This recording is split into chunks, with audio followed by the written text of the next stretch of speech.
everyone needs to be careful, especially the Director General and his staff, and focus as much as possible on their professional duties, not allowing their professional activities to be politicized. And of course, all parties to the treaty, participants in the Non-Proliferation Treaty, all countries involved in the work of the IAEA are obliged to uphold the principle that it is the governments who are responsible for making decisions, and that the Secretariat must present the facts as honestly as possible and not yield to pressure from anyone.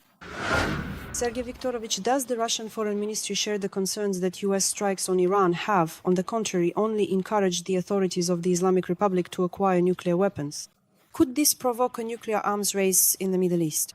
And from this perspective, how promising is the idea of creating a zone in the region free of nuclear weapons and other weapons of mass destruction? If I may, how do you assess the work of the IAEA in this regard?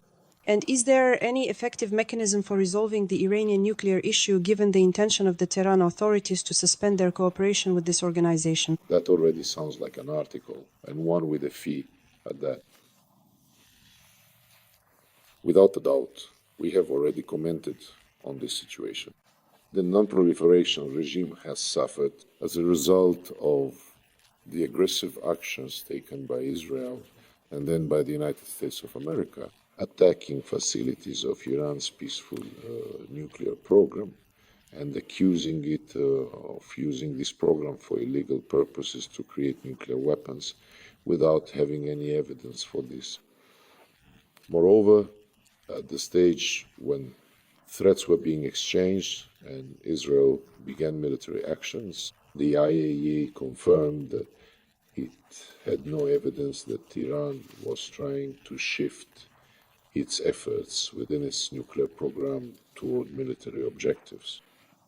But when a highly respected and globally recognized international agency such as the International Atomic Energy Agency, IAEA, unequivocally states that there are absolutely no discernible signs for any significant concern whatsoever, and fully and completely upholds its definitive conclusion made in the year 2015 that there are no clear indications of Iran shifting its nuclear program toward purely military objectives, then this statement carries immense weight and credibility.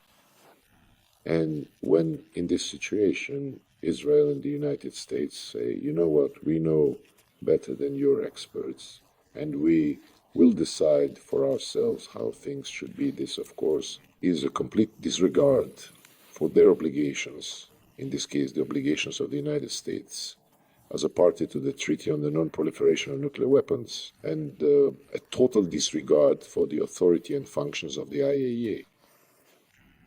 But this is also a lesson for the agency, because its latest comprehensive report, which was prepared over a long period and with great care, and which was presented at the recently held session of the IAEA Board of Governors, was prepared by the agency's secretariat under intense pressure from Western countries, primarily Germany, France, Britain, and the United States.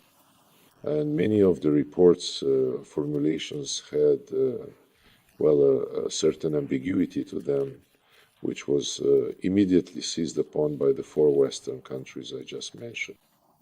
Based on this ambiguities or excessive hints in Director General Grossi's report, they drafted a resolution that barely scraped together the necessary half of the votes in the IAEA Board of Governors. But in essence, with its deliberately alarmist tone, it gave Israel an additional pretext to launch the operation, justifying it, among other things, by the supposed opinion of the IAEA. That's why everyone needs to be careful, especially the Director General and his staff, and focus as much as possible on their professional duties, not allowing their professional activities to be politicized. And of course, all parties to the treaty, participants in the Non-Proliferation Treaty, all countries involved in the work of the IAEA are obliged to uphold the principle that it is the governments who are responsible for making decisions, and that the Secretariat must present the facts as honestly as possible and not yield to pressure from anyone. Well, I cannot comment on the decision of the Iranian parliament regarding the need to cease cooperation with the IAEA. After all, this decision is advisory in nature with respect to the executive branch, and we are interested in ensuring that Iran's cooperation with the IAEA continues.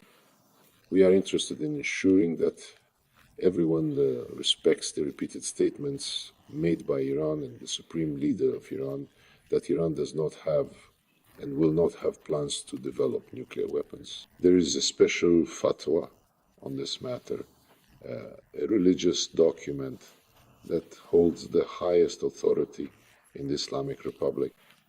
And that is why it seems to me that everyone is interested in seeing the situation move into a political channel now. This was stated by President Trump, who, as he says, wants to play a mediating role between Israel and Iran. Iran has explicitly stated that if Israel does not resume its military actions, then the Islamic Republic of Iran will steadfastly adhere to the agreed upon ceasefire.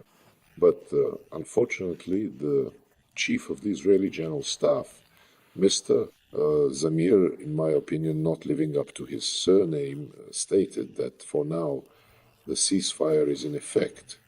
But this is primarily because it is necessary to finish what was started with regard to Hamas, and then they will definitely return to continuing the operation against Iran. This is concerning and goes against the statements of virtually all other participants involved in this situation, including, as I already mentioned, contradicting the statement made by Donald Trump.